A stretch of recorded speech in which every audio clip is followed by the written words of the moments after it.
right, boys and girls. So today we are going to have our first lesson in our narrative writing unit. So the first thing we're going to focus on is the details. And the title of this mentor text is The Iguana in the Bathtub. We're going to learn what it means to show and not tell. So for the first video, I'm going to read through the mentor text and we're going to talk about some questions. And the second video, I'm going to lead you step by step how to use the mentor text as a template. Sounds good? Okay, let's get started.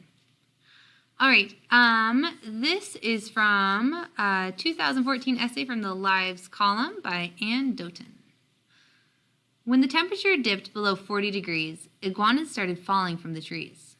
Small, sleek green iguanas, big iguanas as long as 4 feet from snout to tail, scales cresting gloriously from their heads, orange and green iguanas, their muscled, goose-pimpled arms resolving into sharp claws.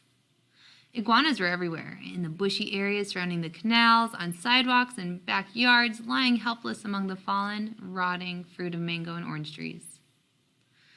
So, when you first read that paragraph, we need to first kind of visualize what's going on.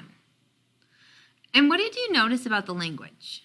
What did you notice about the patterns and the punctuation? Which of the words created a strong image for you?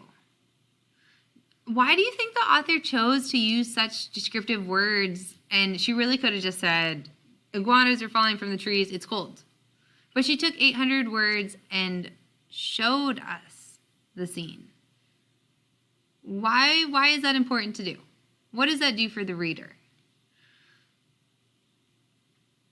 Where do you think the essay will go from here? So those are the questions that are going to guide us through the rest of our mentor text. And for the next video, you are going to need your journal, you're going to need a pencil, and it might be helpful to have this mentor text, which I have on the website, in front of you as well.